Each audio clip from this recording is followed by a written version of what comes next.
Last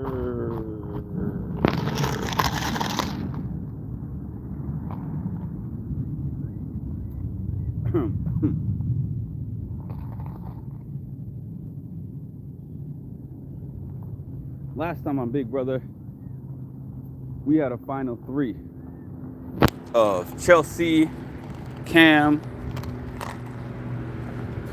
Oh, this doesn't have enough sugar.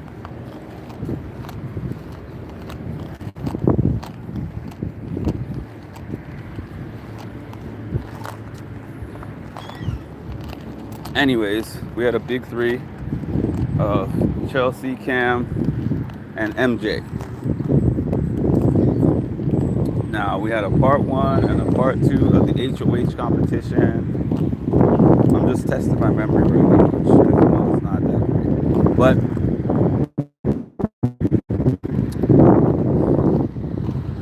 I want to say that I don't remember the order. I just know that Cam didn't win part one or part two of the final HOH. I think that Chelsea won part one of the HOH, MJ won part two of the HOH, but the most relevant part was that MJ won part three, and MJ now had a choice between Chelsea, who she had formed this late partnership with, and then they had this final two agreement, or Cam, who was the sure win. And this is a $750,000 decision. Some people said it was a dumb decision for her to pick. We've seen this scenario play out before. Like, the example that I can really think of is season 16, when Derek essentially played a perfect game and Cody won the final HOH, part three of the final HOH, and then he had a choice between Derek and Victoria. Victoria was even more of a layup, but he picked his friend and he got at that time, I believe, $50K instead of the $500K he would have gotten if he won. And he didn't make that mistake the second time when he came back for All-Stars and had a chance between Nicole, who was sitting next to him in his final two, Nicole and Enzo. He had a choice between Nicole and Enzo, and he decided to pick Enzo to take to his final two, knowing that Enzo insured him the money, even though Nicole at that time was friend and from his original season.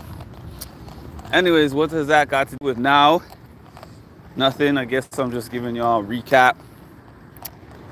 The Big Brother season is just around the corner. I am going to be at the Big Brother premiere party, as y'all know, Thursday. It's a 2-day thing. Last year, just knowing the kind of demands that it takes, hi Vandana, just knowing the types of demands that it takes to do the two premiere parties for me.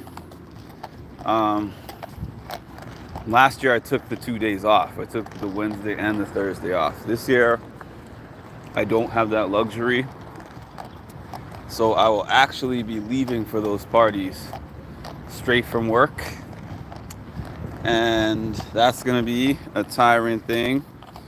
I'm from New York City. It's gonna be a tiring thing because I always talk about what that's like for me. I got to get on the train, and then the train is about 30 minutes, 35 minutes, 40 minutes maybe to get me to Manhattan. And then the venue, at least the Wednesday venue, is going to be like probably a 30, maybe 30, 40-minute walk from Penn Station, because I always walk. I don't take the subway. Number one, I don't really take the subway anymore, but Number two, I do it just for the exercise, unless the place is like really far. Because the other day, I had to go somewhere that was um, Midtown Manhattan, and the distance from where the Long Island Railroad was going to drop me off and the venue was significantly far. So weather is very good. The weather today is actually pretty nice here. Taking advantage a little bit, taking a walk. So anyways, am I ready for the Big Brother season to start? Now, here's what I learned. This being my, let me see, 24, 25, 26, 27. This being my 4th year covering Big Brother. Wow, I can't believe how much time has gone by, but this is actually my 4th season doing Big Brother coverage. When I started doing Big Brother coverage in season 24, I didn't know what I was getting myself into, because I've watched reality TV for years, and I've watched my competition show or two. My main squeeze is the challenge, but the challenge is not like Big Brother, because they go and they record the show. Like, for instance, season 41 of the challenge is already recorded, right? So it's already recorded, and it's going to be played starting at the end of the month. Hi from India. It's going to be played starting at the end of the month, and then we watch it once a week. We get to see who won the daily challenges. We get to see who won the eliminations, etc. But in between week to week, the only thing we're getting aside from the show, when the show goes off and we go into the next 6 days until the next show comes on,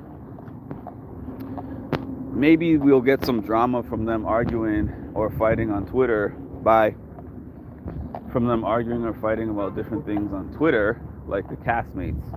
But the Big Brother experience is almost like a interactive experience, because you feel like you're actually in the house. And I remember when I first started watching it, when I first started watching it live and I first started watching live feeds, I'm like, this is weird to actually watch people like you have an ant farm or something, and you're just watching them walk around, you're watching their bathroom routine, you're watching them cooking, you're watching them sleeping, you're watching them eating, you're watching them gossip, you're watching them strategize, form alliances live. I'm not going to say 24 hours like Julie says, because that's not true, but you're watching them live. And then there's this fandom that is obsessed. Thanks. You're watching this fandom that is actually obsessed with that group of people. So when I first started getting into it, and I first started covering it specifically, I would throw some things up there, I'd throw some videos up, then all of a sudden my video has 30 comments, 40 comments, 70 comments. I start responding to the comments, and then I'm like, man, it's a lot to respond to all these comments. Now, I need to jump on another video and address the comments in my video. Next thing you know, something else is popping off in the house. And then I'm watching what's happening on the feeds, and then I'm like, shoot, I gotta make another video. And before you knew it, that month and a half of my life of covering season 24, because I covered only like half the season, was just Big Brother, Big Brother, Big Brother. And I remember when I was done, I was exhausted. I was exhausted from all that. But then I was like, it's also exciting. So I said, let's do it again. Year two. Year two of season 25. Oh, how can we forget that 100-day season? That 100-day season of Big Brother. And I covered all 100 days, right? Also exhausting. Season 26, my coverage was a little bit spottier, but it was still pretty fairly consistent. My occupation is counselor. Still fairly consistent, but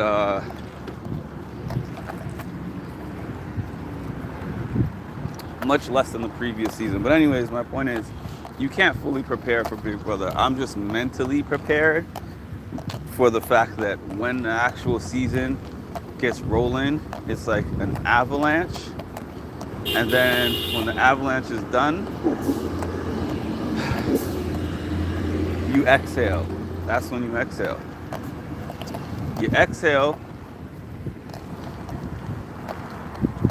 when the season is fully over. You miss it for a little bit, but then you're like, now I can get my life back. So I am somewhat mentally prepared to just give this large part of my life that I give for a quarter, like a quarter of the year. Um,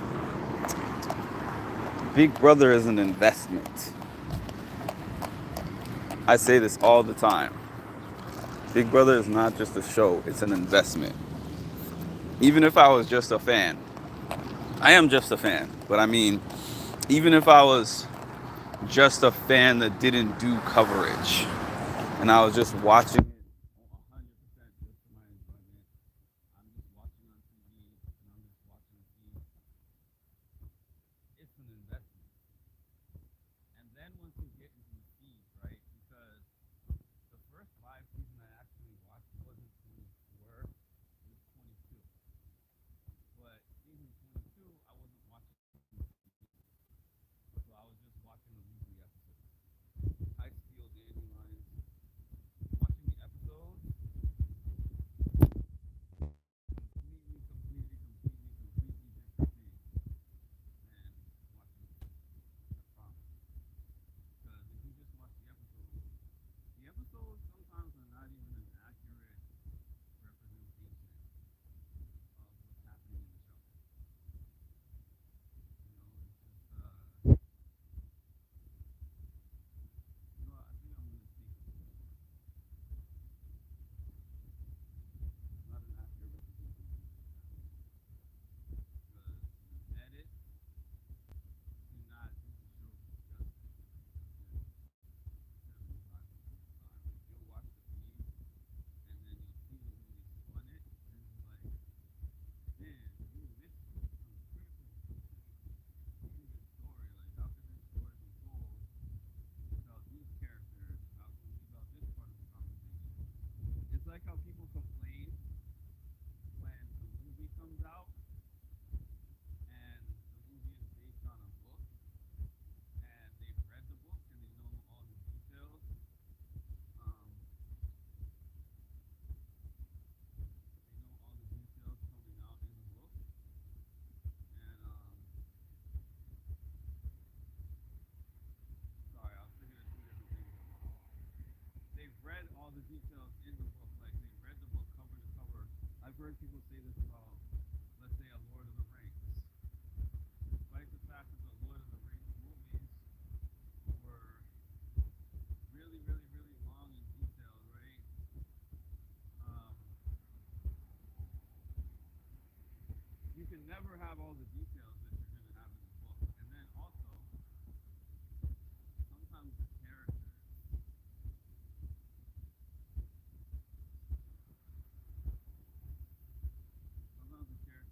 warning, yeah, sometimes the characters are not going to completely match your expectations because when you read something, the imagery that you have when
our shows to increase viewership, right?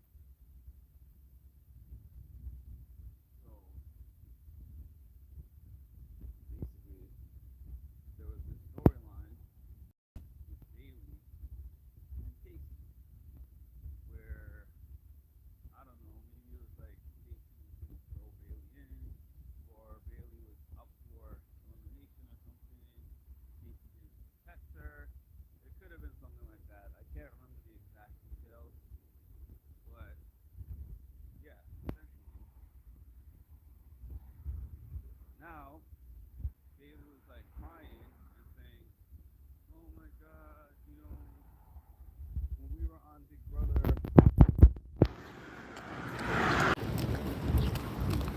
Okay, I had to refresh just to make sure that I was still on. Yeah, but Bailey was just saying like, "Oh my God, when we were on Big Brother, we had this relationship that was basically flirtatious, and we were, laying in bed together, cuddling, telling each other I love you, blah blah blah blah blah." And Casey was like, "What? Like, we were cool, we were friends on Big Brother. Yes, we had a lot of conversations on Big Brother and whatever, but it wasn't that." So then they showed like little flashbacks to Big Brother, but I can't know whether that story is true or not based on a flashback. So what ended up happening was I was like, I have to actually watch that whole season for context, because I'm a big context person, and I think that that's the reason why I ended up getting to the feed. Because I remember when I was watching season 23, that was really the first season that I actually watched any live feeds, season 23. And I would be debating with fans online about what I was watching in the episode. And the responses that I kept getting was like, "You don't really know what happened because all you watched is the episode." And I'm like, this show is the most episodes of any of these shows that I watch. Like, to sit down and at the time to watch like 3 hours worth of show, Sunday, Wednesday, and Thursday, an hour a piece, which is now longer on some days, an hour and a half. I'm like, how much more could I need to see? Until I started looking at the feeds and realizing how much of that is actually filler when it comes to the live or the TV episodes, right? So that was what made me start watching the challenge, Big Brother, was because there was so many Big Brother people on the challenge that you were gonna miss all the context of people's rivalries. Like, you weren't gonna know about a Natalie and a Paulie, or you're not gonna know about a Davon and a Paulie and the reason why they have a history. You're not gonna know about like Fessy and Casey, and like, you're just not gonna. There's so many things that you're gonna miss if you don't watch it. That was my reason. And then still, when I was watching it, I remember the first season I was watching, which was 16, and at the beginning I was like, this show is kind of lame, because I think I had given it attempts before, and the reason I attempted it was for the same reason. Let me figure out these Big Brother people. Like, I'm not understanding their game. Like, what was their game compared to the challenge game, and why are they so bad? They're not even bad. It's like they infiltrated the challenge game and changed the challenge into a different thing, because like the challenge now is so much more about politics than it used to be, because every time those guys get on there together, unlike the challenge cast, like the challenge cast, they're together for like 10 years, 15 years, 20 years, some of the vets, right? And you'll find them on some seasons, they always make these truces. They're like, yeah, let's work together. And then they'll work together to a point, and then all of a sudden, they will switch up on each other. Whereas these Big Brother people, yeah, they'll argue and they'll fight. That's like a Big Brother staple. Argue, fight, cry, but they don't turn on each other. Unlike the challenge people. Funny enough though, on Big Brother they turn on each other every minute. But when they all get together on another show, they don't turn on each other. So, but anyways, this is me getting my algorithm up. I want to increase my numbers in the algorithm and keep up with the consistency heading into the Big Brother season, because like I said, Big Brother is an animal. Big Brother is an animal, so I gotta be prepared for when it comes. Okay, y'all, thanks for joining me. Please make sure to like, comment, and subscribe, and hit the notification bell to get notified of when I drop some more amazing content. Thank you all. Have an amazing, amazing day.